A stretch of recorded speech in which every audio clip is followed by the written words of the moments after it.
Hello, everybody. I am Sun Psychic Jean, and do I have a surprise for you? I want you to meet a very good, an amazing individual that I have met at one of our psychic fairs, and her name is Kelly Neylan.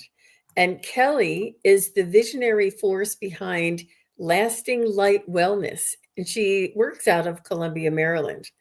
Since 2002, that's quite some time, almost 25 years, Kelly has been a beacon of transformation and healing, guiding countless individuals on their journeys to wellness and self discovery. She is a shaman in the Peruvian tradition, and Kelly brings ancient wisdom into modern healing practices. Her expertise spans a wide array of disciplines, making her a versatile and dynamic healer. Kelly is a traditional hypnotist with specialized skills in addressing trauma, motivation, phobias, addictions, and complex emotions. I mean, just amazing, beautiful. She's also a past life regressionist, offering profound insights into the soul's journey. And that's one of my favorite subjects. As a Reiki Master, Kelly, in as a Reiki Master in 8 distinct traditions, Kelly channels universal energy to promote balance and harmony. Her talents don't stop there. Kelly is a certified reflexologist, aromatherapist, crystal healer, sound healer, mindfulness practitioner, and yoga teacher. Uh, Sign me up, right? That's something I could use from each one of those. Her holistic approach is further enriched by her training in the Modern Mystery School, energetic well-being process, Bioridian Healing, access consciousness bars, Chakra Intuitive Mastery, and Vibrational Medicine.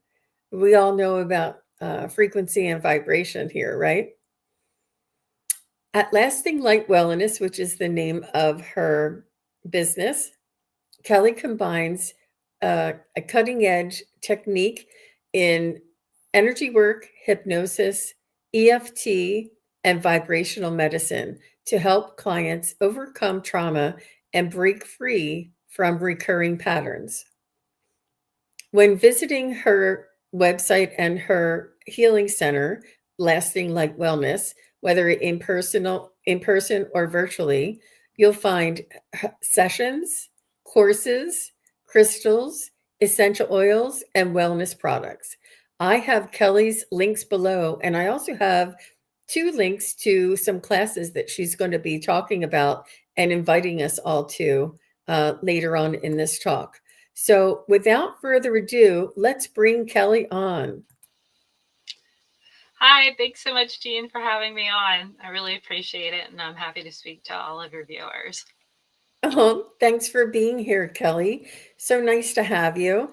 And I just want to say hello to Jen B is here. Nice to see you. Carolyn Loving Light is here. Mary and Akila B. Hi, Akila B. So nice to see you. I was thinking of you, Akila.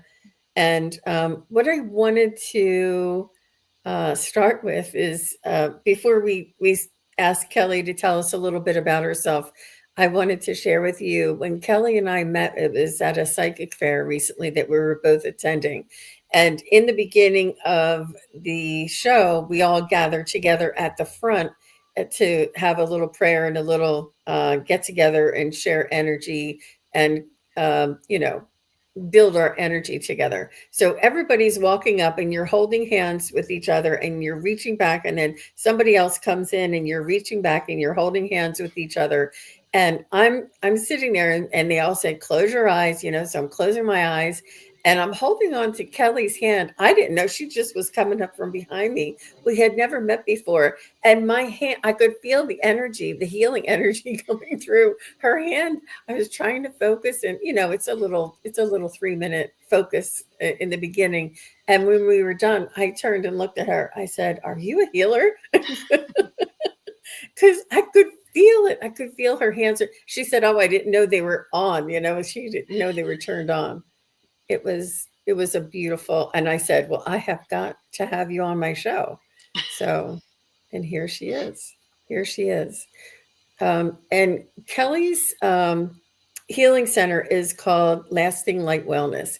And like I said in the introduction, she does things online and in person. So, Kelly, tell us a little bit about how you got started. What Mhm. what drew you to become a healer and go through and find all of these modalities? Mhm. Well, first I started in yoga, and funnily enough, one of our final retreats to become a yoga teacher was held at a religious retreat center in Chicago, of all places. And there was a little plaque, a nun was offering Reiki. I didn't even know what Reiki was. It was like 30 years ago. And I was like, what is that? And my friend's like, it's an energy thing. You'll like it. Try it. So I tried it and I was like, there's something to this. I felt something. This is interesting. So when I got home, I took my very first Reiki class when I found one. And when I sat there, I was doing my typical type A thing. I'm taking my notes and everything. And then I heard this voice and it said, the whole reason you did yoga was to get you here. And I felt this whoa, whoa, boom kind of energy go down. And I remember turning around because at this point in my life, I wasn't really hearing voices and things like that. And everybody else is just going ahead and scrolling away and taking notes, and nobody's looking anywhere else. And I just kind of sat back and was like, oh, and like I knew my life was going to change. And then I quit my corner office job and started doing that. And like a lot of people, what brought me into the healing was to find healing for myself. That I had conditions, that I had done all the things you're supposed to do, go to the top doctor, I bought the dummies book for the condition. I did all those things. And, they just weren't able to help me.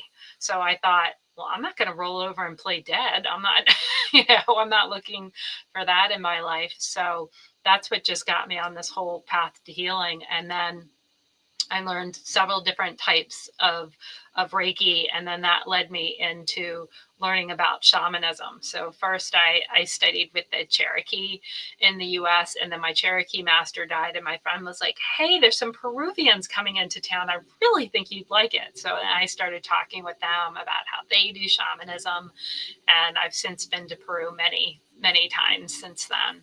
But that's what kind of got me on that whole path there as far as healing. And so I added other modalities as I went along. I added aromatherapy when I was looking for more natural products and things like that, because as we all know, it's not better living through chemicals. So I was looking for healthier alternatives with that. And, like I said, I added different energy healing modalities. And then I got really curious. Some of you, maybe you can, have had similar experiences, but many years ago, because this child is now an adult and grown, one of my children, starting at the age of 18 months, started telling past life stories just spontaneously. And I was like, what is going on? Because I wasn't even sure that was part of my belief set back then. So I got really curious about that. And so I eventually became a past life regressionist because I was just so fascinated with my own personal experience, because I knew, especially, and he was so young then too, that he didn't get this from anywhere outside. I had very controlled media and everything else. And also a child of that young wouldn't know anything about what happens to the body when you die. He was just speaking about all these things, and then I was with God, and then this, and then that. It just wasn't something a child of that age could have possibly made up or anything. So I think when it happens, when you hear somebody else tell that story, you're like, well, it could have been this and it could have been that. But when it happens to you and you're the mom and for sure that this is actually happening and this didn't come from anywhere else. So after I had been doing past life regressions for a long time, I started having clients ask me, well, can you hypnotize me and do other things? And I was like, I think so, but let me look into this. So then I went off and I did several trainings and started concentrating a lot on trauma and addictions and things like that. getting into hypnosis, and I trained with some of the best hypnotists in the world. So that's really been interesting. And I think, similar to you, that we pull in all of our good qualities and our abilities when we do things. So even when I'm working with people, say traditionally in the hypnotic realm, I find that my intuitive gifts serve me really strongly, because a lot of times I'll just know, like, ask this question, go here, like you're at the crux of it, you know, kind of like, now's the time, dig in here, and this is where you can help the person break open and have a healing and have whatever they need happen. So I found that to be kind of interesting. So people work with me depending upon their background and what they're comfortable with, either in a more esoteric sense or in a more traditional sense. So, if I could ask you just a couple of questions there for your Mm-hmm. past life regression, do you offer that online or only in person? Both. Okay, great. Excellent. Mm-hmm. That's really good to know. And when you were doing your shamanic or shamanic training, did you find that you were remembering? Did you find that it all like said, oh, like you sort of like realized that, oh yeah, that's what it is? Like, was there, or was it something new? How did you feel when you were studying that information? Well, I would say when I first started, it just felt right and it felt very natural. And I felt like I've probably done this before. And then I would say, I guess I'll just jump into the story now. When I was in Peru in 22, I had several, it was kind of a traumatic trip. It ended in me having a near death experience on the top of Mount Asangate, where my heart just stopped. And I came to know through that experience that I was sort of, I mean, we literally got caught in a fire. All my equipment failed one night in the freezing temperatures and 28 degrees.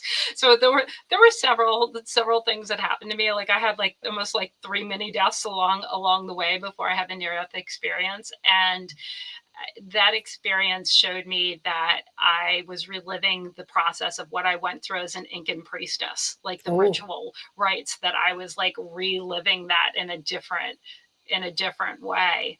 So, and it was kind of apropos because we weren't even supposed to, I think, be there that day, but because of the fire, we fled to the snow-capped mountain to get away from the fire. So we were up there, and that mountain is known as the Healing Mountain.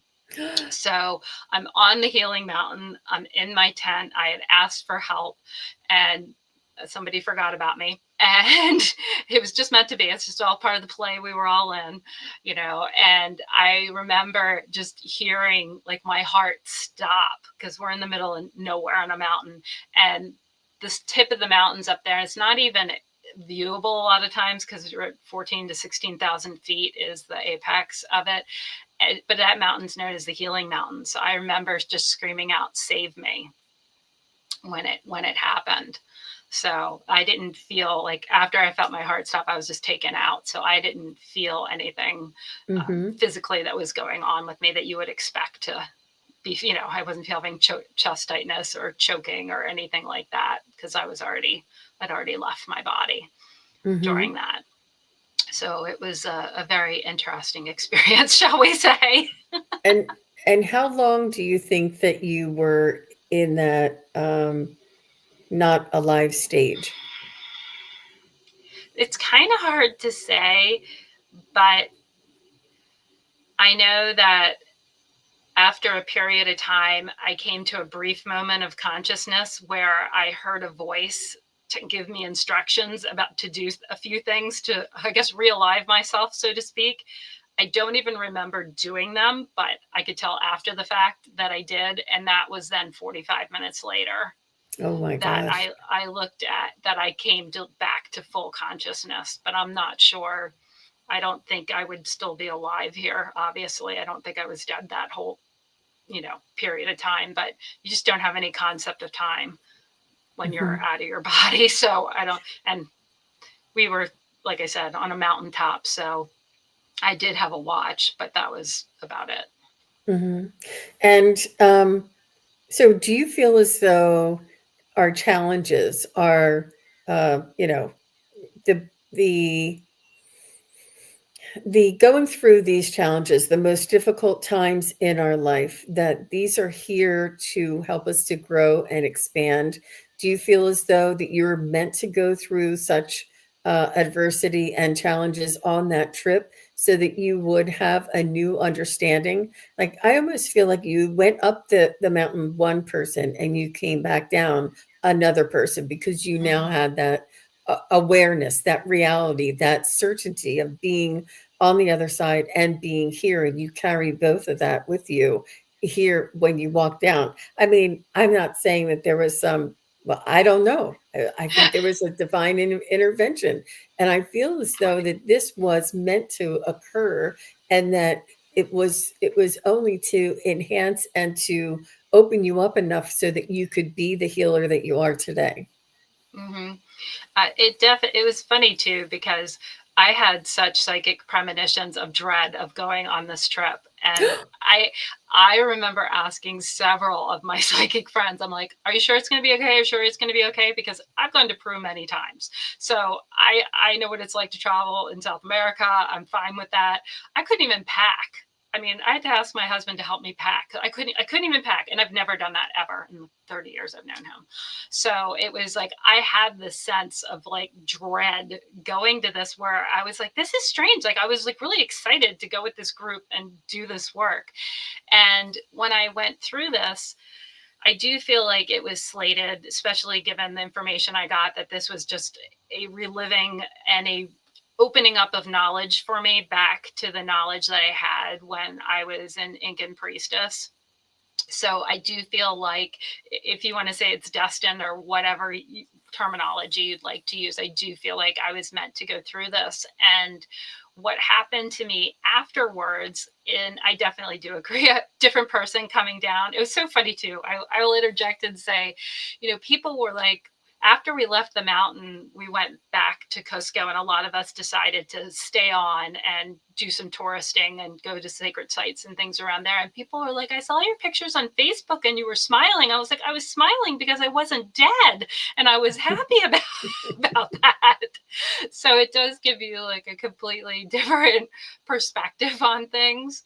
And what I found though is, after I got back and I started integrating this process, is that I got connected with, I'm going to go back to another story, so excuse me kind of jumping around, but many decades ago, I was introduced to 3 guides at the foot of my bed, after probably for 9 months or longer doing a meditation of, I want to meet my spirit guides, I want to meet my spirit guides, and then nothing happened for 9 months. So you guys out there that are, working on that, the time, they'll come when the time is right. If you haven't met them yet, you just may have to have some patience, because when they showed up, I said, "What are you doing here?" And they said, "You asked for us." And I was like, "I asked you like 9 months ago." But you showed up, and there were 3 of them, and 2 talked and 1 didn't. And 1 was in a cloak. It just had like a cloak over them, just couldn't make out any details or anything.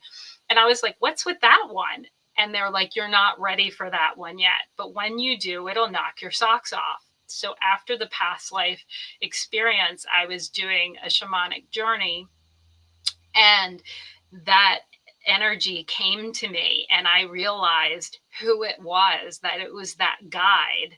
And there was just this huge connection, because when that guide was incarnate at one point, and they had written a book, and the book got somehow delivered to my house. I don't know how, Uh-huh. but I had started reading some of it, and it was an esoteric type of book. And I remember, while doing the journey, going, "I know who this is. I know you're the guide. I know you're the person who wrote this book." I didn't even know if this person was dead or alive. I was trying to like figure this all out during the experience. But they introduced me to a very ancient healing portal. And then since 22, I've been working with that. And then this past year, they put me in charge of it. So I've been doing very deep exploration about what can be done in this energy. And I'm able to bring that portal energy, to people in my office, with people on Zoom. I don't physically have to be with it to work with it, but it's been this gradual unfolding of knowledge that's come through that. So I definitely, that's a very long answer to your question, but I do feel like I had to go through this for a reason, to start unlocking this knowledge that was within me, that I'd been connected to at one point, and that is the work in which I should be doing going forward. Wow. So I love when you say you were led here, you were led there, and that one, it's not like you're like you just decide, oh, I want to be this now. It's that it one brings you to the next, that we're being guided, that we're opening up in either the order that is intended for us, or just um, what is most suitable for our own, awakening. And um, when you when you go from um, well, how do you handle being a mother, being a wife, and in this world? How do you navigate going from, healer, teacher, um, guide for others, and then become? How do you navigate both sides of the world? I guess as best as anyone can. But I would always joke with, especially when I was teaching yoga, like my yoga students, I'm like, when my children were young, I'm like, you'll see me at Target with somebody throwing down, having a tantrum. Like, I'm a regular person, because I feel like people do want to put you on a pedestal, but I feel like all of us are here on our own personal journeys. We're all here to learn new things, to get through hard things, to move, to move forward. And, when it comes down to it, I'm the same as you and me and everyone else. I've just been blessed with certain gifts, and I'm on this healing path per se, but I still have the same exact challenges as a mom and a wife as everyone else does. Just trying to keep the house clean and food on the table, and keep your kids going in the right direction. So I don't, I think I'm navigating that as like everyone else. I don't know if my psychic powers are, I mean, I can tell when things are off with my children, but I don't know if that necessarily helps you, you Mhm. know, in some other areas. It's my attempt every day to walk my talk and walk in harmony with my heart and soul of the connections that I make when I do have spiritual connections, and my meditations and my experiences and my knowing. And some aspects, it's you can't not carry that with you. And it's important that we understand that it's just part of our energy. Or I don't know if you get into the DNA upgrades or whatever, but Mm-hmm. and that's a language, that's a description, and it is a philosophy. I'm not very well versed in that, but I do feel that when I have an experience, that I've changed, that I'm no longer the same person as I was 5 minutes ago before I went through that experience. And when I'm out in the world and I'm, at a local store, that I carry that vibration with me, even if it's not consciously, it's an Mm-hmm. energetic field that's around me. Now, it's important to, like you said, we're ordinary people. You know, people cut us off in the traffic all the time, especially where we live. But it's important to know that we carry that within us. And I think that each one of you, all of you who are here watching and listening to us, you too, when you raise your vibration, when you open up your awareness to the possibilities of what could be. I mean, Kelly is an amazing example of all of the different opportunities for us to get healing, for us to open up, for us to release some of those mm, stubborn energies that we, or thought processes, or thought forms that we just can't let go of, or traumas that we need help to release and to heal. It's all out there for us, and I think that we're all here striving to open up, to release, to let go. And I was telling Kelly earlier that it was through my um, shamanic energy healing process for 3 years that I went through my own healing, let go of my own baggage, and changed my perspective from, oh, that person's doing that to me, to I see that they are on their journey and I am on mine, that I have control over how I feel about that. I don't have to take energy from somebody and make them and feel bad about myself. I can see them for who they are and still be whole. Like it's an empowering kind of a information. But this is the healing process, and all of the studies that you've gone through is each one is different, and as different and unique as each one of us.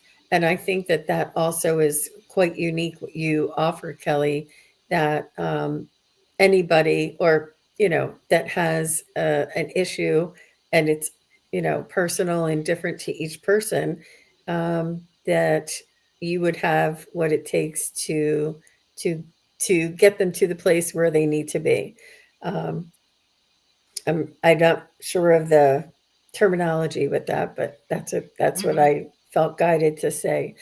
um, and Kelly, why don't you tell us a little bit about what you offer on your website? What are some of the sessions and opportunities that you offer? So I offer energy healing, and that kind of encompasses all the different types of energy healing that I do, because I find that it can be kind of overwhelming, especially for somebody who's maybe not well versed in, you know, trying to pick one of the many types of Reiki that I do, or one of the things. And I find that also a lot of people want it kind of a combination. They're kind of like, okay. So typically what I have people do is sign up if they're interested in energy work with me for an energy healing session. And then they tell me what's going on with them, and then I just choose from my tool bag of tools. And so a lot of times when I work with people, it could be a combination of intuitive work with them, it could be a little bit of mediumship work, I might do sound healing with them, Reiki, I may do a shamanic ceremony, I may do chakra balancing with them. So it just kind of depends on what is going on with them today and what they need healing from most. But typically I'll use many of the different modalities that I do during one session. It isn't, I mean, unless someone just wants to request just straight Asui Reiki, say, or something like that, I'll do a combination of those. We also offer reflexology, and you can incorporate aromatherapy into that as well.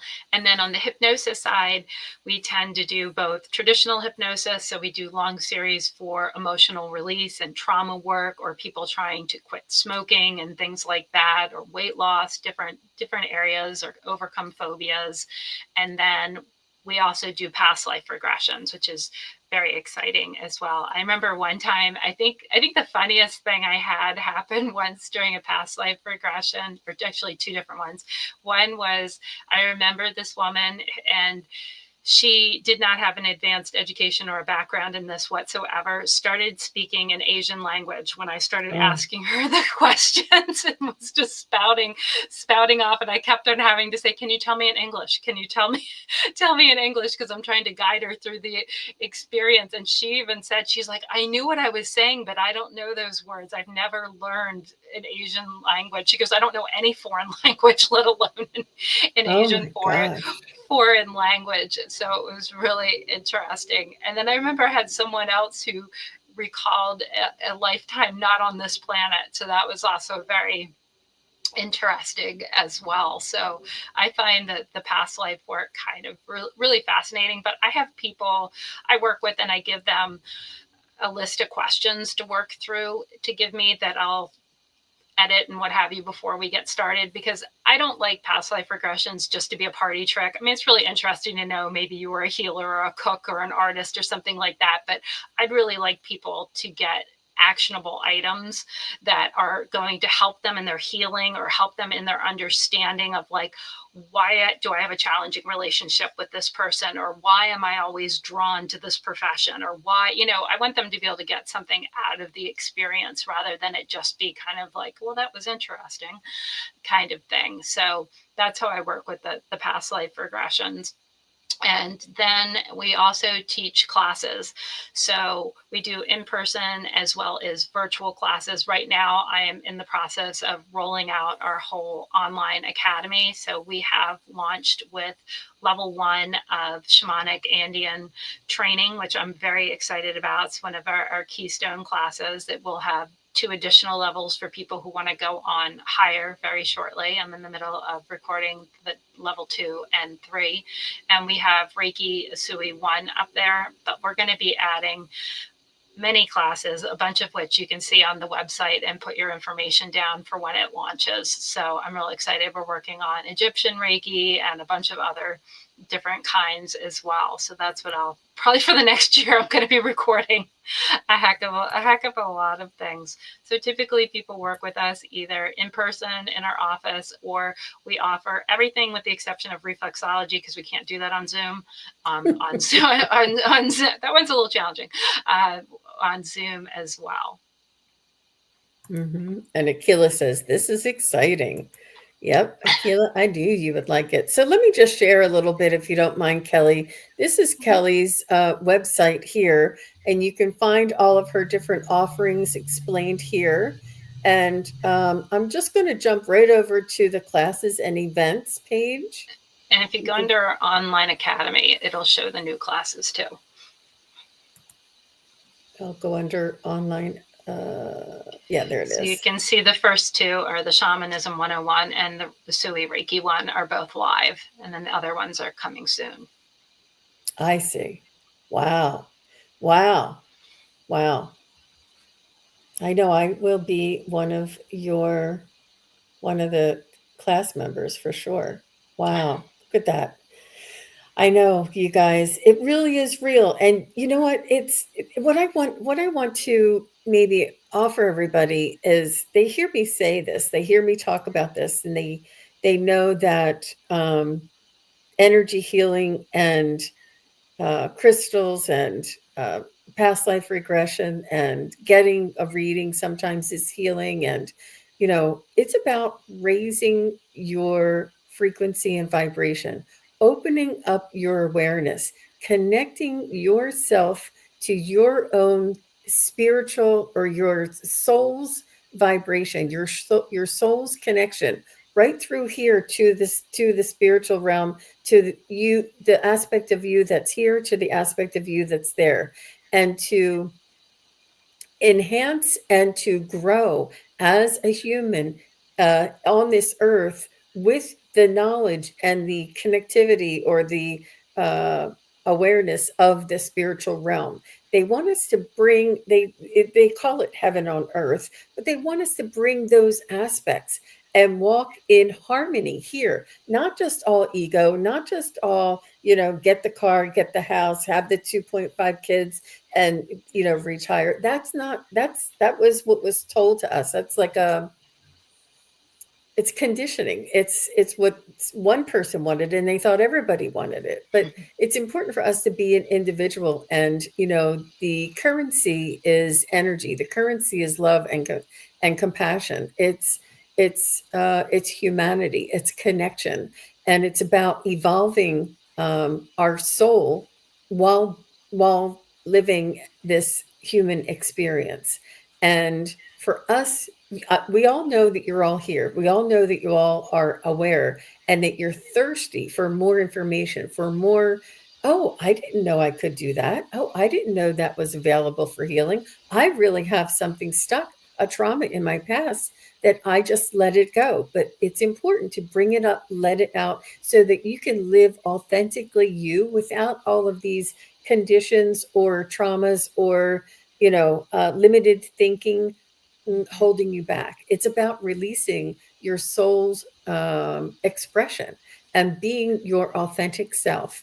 And and I know that all of you here, you wouldn't be here if you weren't on your spiritual journey here. And I just think it's really important to learn, to meet, to understand different ways that we can reach that aspect of ourselves. And it's not just about, being able to connect to your spirit guides. That's important. But it's more about living in that vibration and holding that awareness throughout your, everyday life. Um, Mhm. in the best case scenario. not not always Exactly. possible, but it's so beautiful that I loved your website, your offerings, and the combination that you have, and it really does bring us back to who we naturally are, about connecting to one another, about you know not focusing on the materialistic things, but on the energetic and the things that connect us, so the things that unify us. Um, it's just really very beautiful, Kelly, and I love that you told us all about that. Does anybody have any questions about what shamanism is, what Reiki is, what crystal healing is? Does anybody have any questions about how Kelly got to where she is or what she does?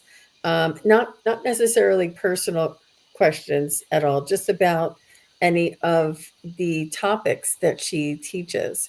I know you're gonna see me, Kelly, because it's amazing. And where this is in Columbia, Maryland, Correct. and it's not too far from where I live too. Oh, excellent. And um, do you have other people working with you? I share an office with some acupuncturists, but no, it's just myself Okay. in my business. But I forgot to, while we wait to see if anybody has any questions they want to ask me, I forgot to also let people know that I've also been working with a new vibrational tool that I'm really excited about for people who like something, I guess, a little bit more concrete. I now have a tool that, of course, I work all the chakras and can see them and different things like that. But I have a vibrational medicine application where I can actually use someone's voice imprint and I can go through and it'll give me a printout of their aura, the chakras, down to the meridian points, down to I can go into sensitivities, I can go into chemical sensitivities, I can go into so many different layers with it. And I can have it generate a tone to work on healing like the highest and the lowest points on them. So that's also been something exciting in vibrational medicine for people who would like something a little bit more concrete or numbers, because I've done it like before I've worked on somebody and then after, so you can actually see the shift that they're experiencing, as well as I'm certainly hoping they feel it as well, which they tell me they do. But That's fascinating. That's fascinating. I don't recall ever learning about that before. That's amazing.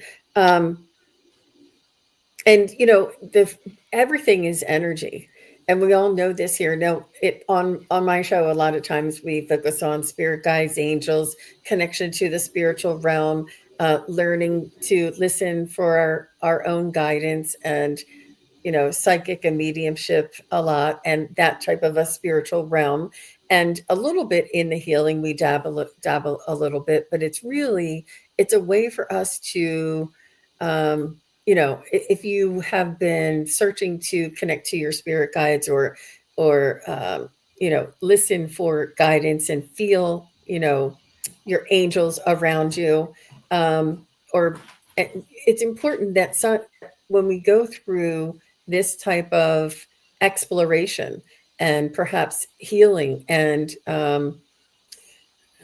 learning about more about ourselves and about the energy that's around us, it allows us when we I know that when I before I learned Reiki, I knew the world one way.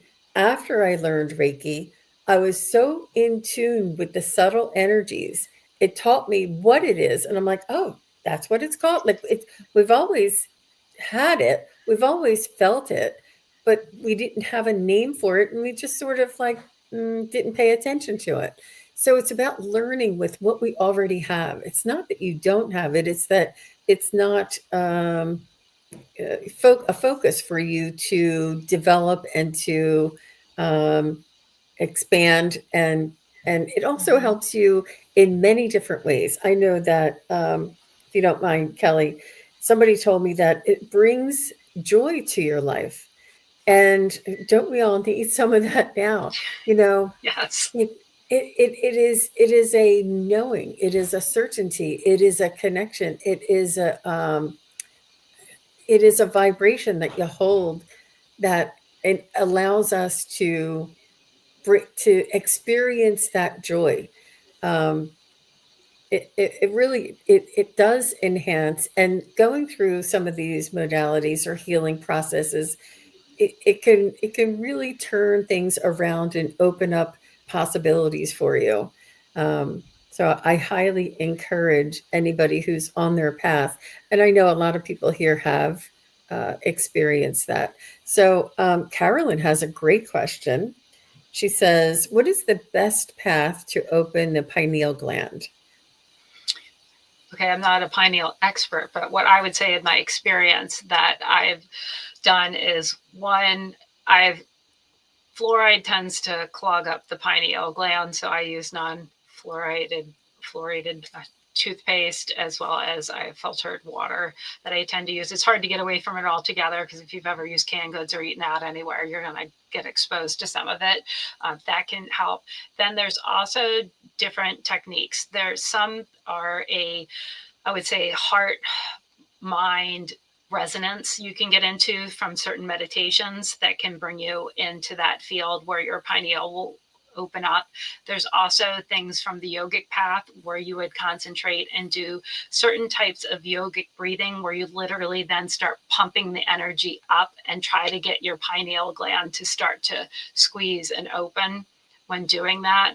That can be practiced. Usually that's done in conjunction with meditation. Other people may have other methodologies that they use, but I also find that, having a very consistent and strong meditation practice definitely helps with that as well.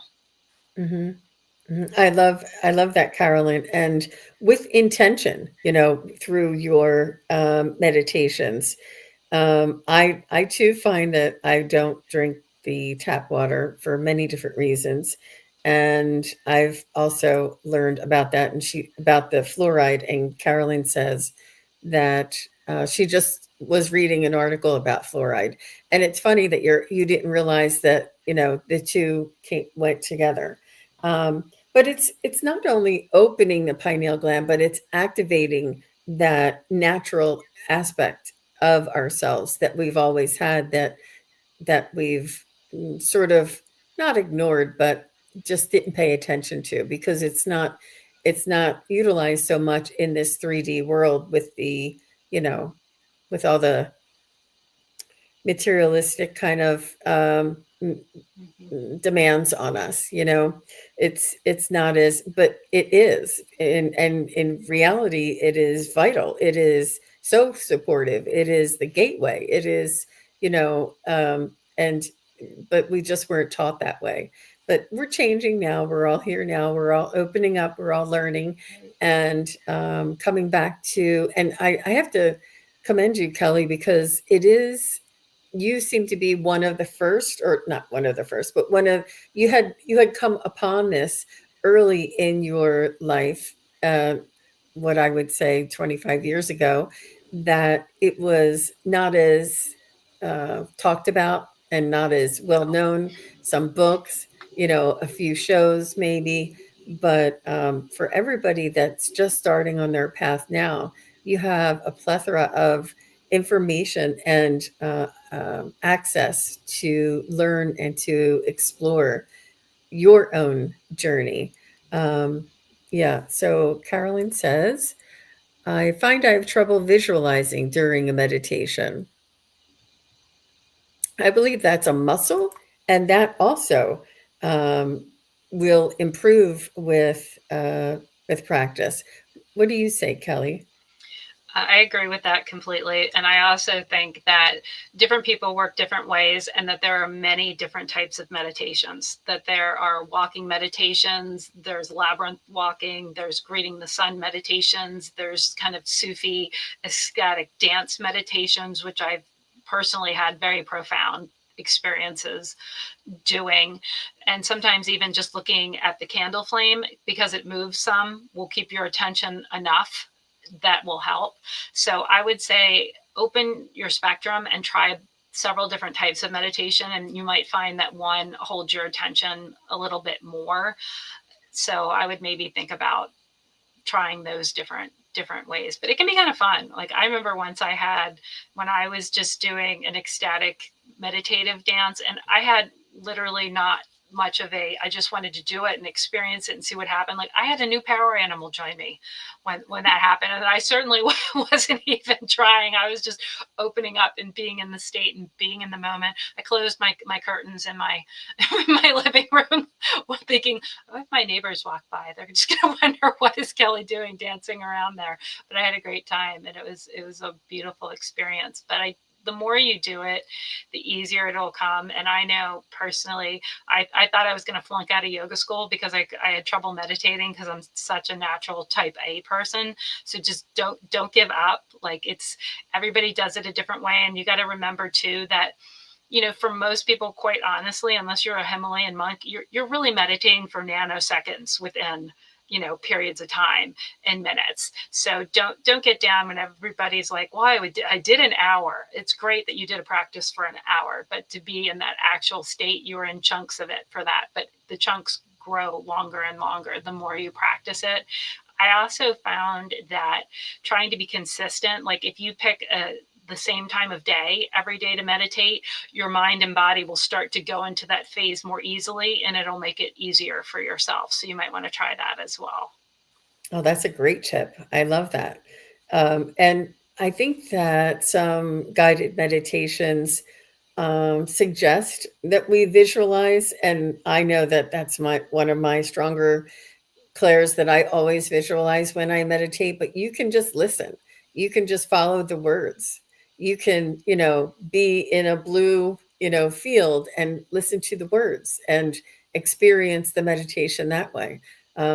You can just imagine yourself feeling what it might feel like going through some of the suggestions in the meditation.